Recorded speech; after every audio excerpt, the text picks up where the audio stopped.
Females में ये process entirely different होती है as compare to males. Females में प्रोसेस स्टार्ट हो जाती है एम्ब्रियोनिक स्टेज में, number 1। Secondly it stops at menopause, जबकि मेल्स में थ्रू आउट लाइफ ये चलती है। And millions of oogonia are present during fetal life. After birth, no more are added. No oogonia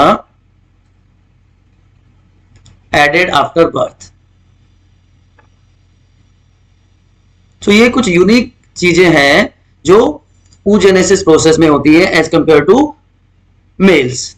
अब बात करते हैं, इसको हम 3 फेजेस में स्टडी कर सकते हैं। पूरी प्रोसेस को 3 पार्ट में डिवाइड किया जा सकता है। Number 1 embryonic life, second at puberty,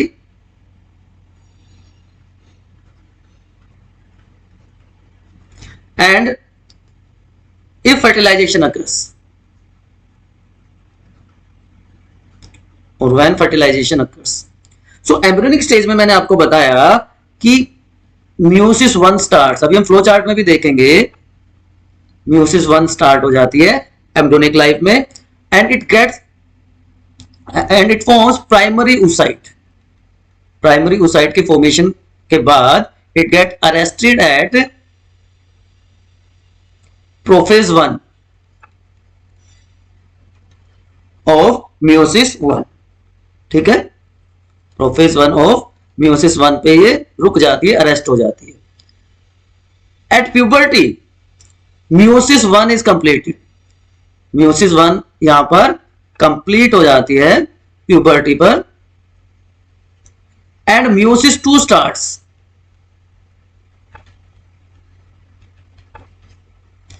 और जैसे ही ये प्रोसेस स्टार्ट होती है सेकेंडरी oocyte इज फॉर्म्ड। तो प्यूबर्टी पर सेकेंडरी oocyte की फॉर्मेशन होती है, बट अगेन मेटाफेज स्टेज पर ये अरेस्ट हो जाती है। मेटाफेज 2 में इट गेट्स अरेस्टेड। तो यहां पे भी प्रोसेस कंप्लीट नहीं हो पाती है। If fertilisation occurs, sperm entry acts as stimulus.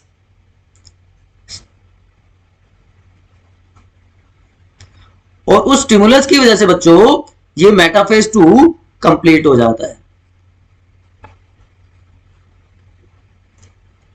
And egg cell is produced. तो 3 फेजेज में इसको हम स्टडी कर सकते हैं। अब बात करते हैं फ्लो चार्ट की। तो बहुत सिंपल सी प्रोसेस होती है बच्चों, आप सबने देखा है, आप सबने पढ़ा है कि कैसे एनसीईआरटी में एक बहुत अच्छा सा डायग्राम दिया हुआ है। उसी डायग्राम को मैं आपके लिए एक्सप्लेन करता हूं। oogonia, जिसको हम एग मदर सेल कहते हैं, सॉरी, oogonia और egg mother cell, they are diploid structures. They undergoes division, mitotic division होगा एंड 2 सेल्स आर प्रोड्यूस्ड, वो भी दोनों हैप्लॉइड स्ट्रक्चर्स होंगी। And growth phase starts.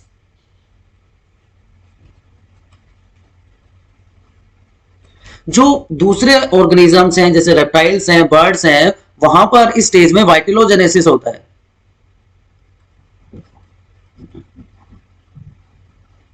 Birds में योक सैक की फॉर्मेशन होती है, बट मेल्स में, सॉरी, ह्यूमन फीमेल्स में ऐसा प्रोसेस नहीं होता। So primary oocyte is formed. Clear? This primary oocyte undergoes meiosis 1।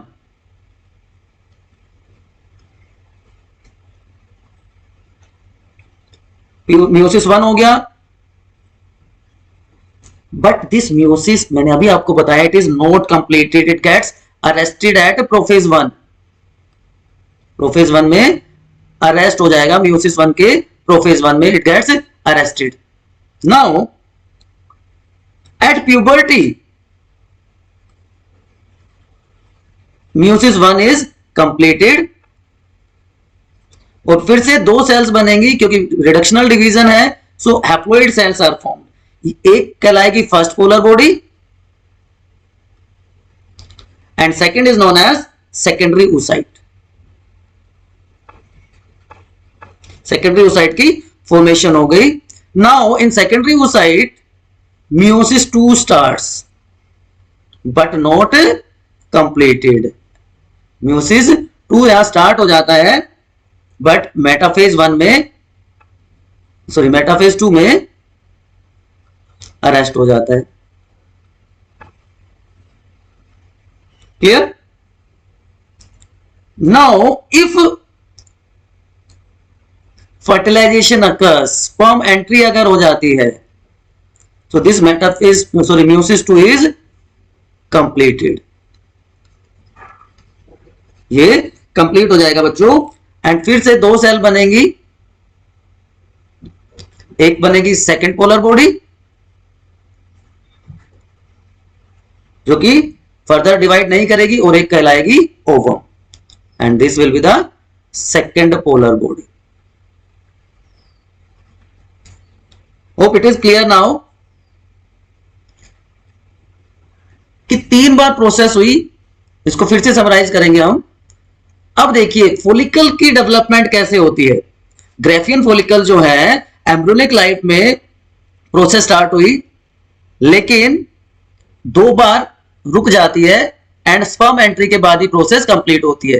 तो डिफरेंट टाइप और stages of follicles are present during this phase. So primary follicle जो है वो सबसे पहले प्रेजेंट होते हैं, जहां पे primary oocyte single layer of granulosa cells आपको दिख रहे हैं, ग्रो करेंगे, दे चेंजेस इनटू सेकेंडरी फोलिकल जहां पे मल्टी लेयर्ड ग्रेनुलोसा सेल्स होंगी और कोर्टिकल ग्रेन्यूल्स बच्चों यहां पे अपीयर हो जाते हैं।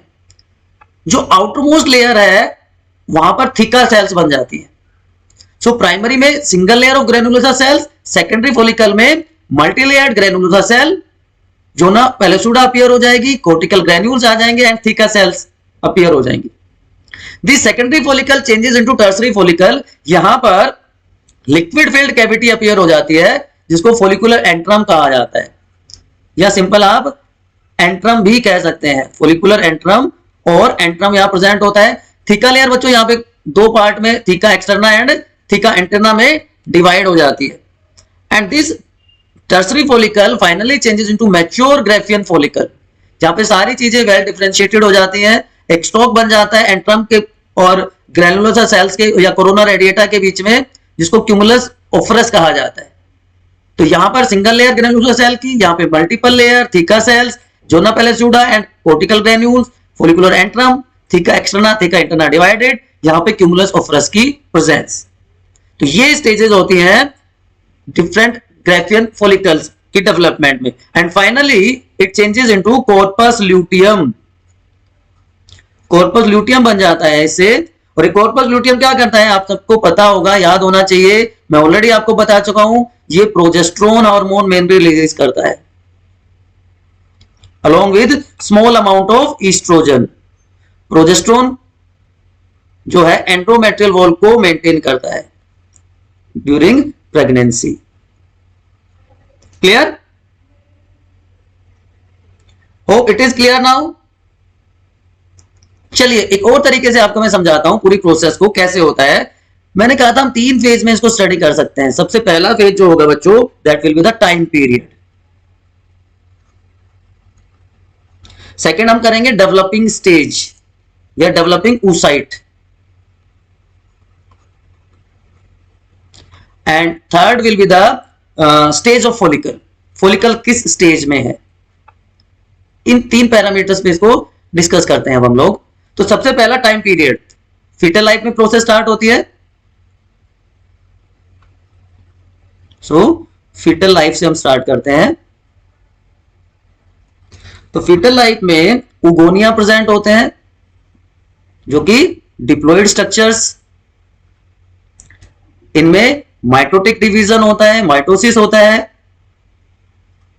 एंड 2 सेल्स आर फॉर्म्ड जो कि डिप्लॉइड होती हैं। Both diploid cells are formed. And follicles are in primary stage, primary follicles इनको हम यहां पे कहते हैं। फीटल लाइफ में, फीटल लाइफ में ही मियोसिस 1 स्टार्ट हो जाता है, but it get arrested at prophase 1।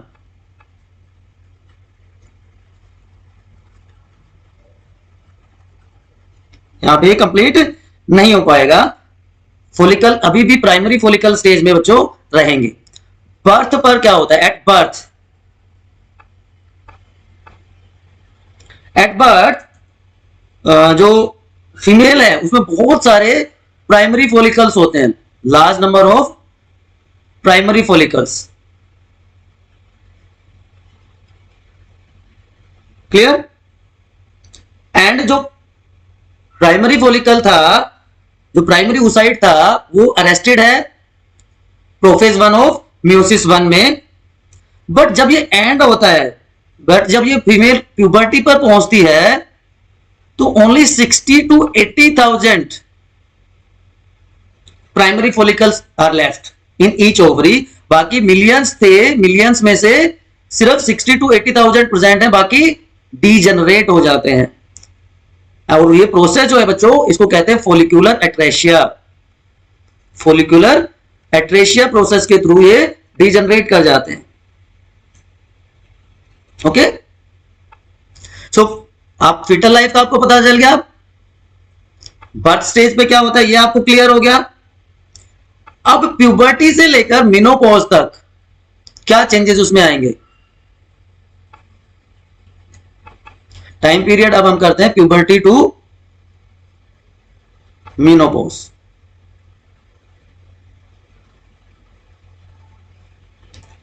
अब मियोसिस स्टार्ट हो जाएगा बच्चों।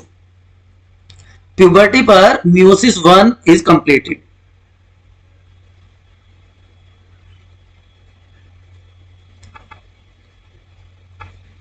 ओके, सो 2 सेल्स बनी, हैप्लॉइड स्ट्रक्चर्स होंगी। एक कहलाएगी first polar body and second will be the secondary oocyte। Okay, now primary follicles FSH के इन्फ्लुएंस में चेंज हो जाएंगे सेकेंडरी फोलिकल में, एंड सेकेंडरी फोलिकल से टर्सरी फोलिकल की फॉर्मेशन कंप्लीट हो जाएगी, टर्सरी फोलिकल्स बन जाएंगे। क्लियर? जो टर्सरी फोलिकल हैं ये कंप्लीट कर रहे हैं meiosis 1 to form secondary oocyte बच्चों। इनकी हेल्प से सेकेंडरी oocyte की फॉर्मेशन हो गई। Now this tertiary follicle will change into Graafian follicle या मैच्योर ग्राफियन फोलिकल जिसको हम कहते हैं, उसमें चेंज हो जाएंगे। मियोसिस 2 स्टार्ट्स और meiosis 2 occurs, but again it gets arrested at metaphase 2।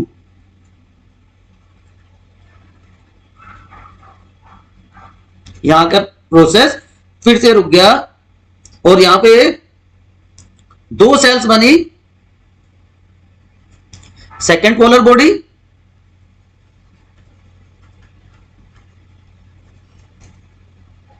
और अगर फर्टिलाइजेशन हो जाता है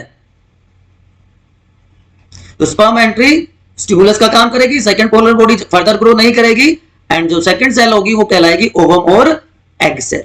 सो in this way oogenesis process is completed in human females. Hope it is clear now.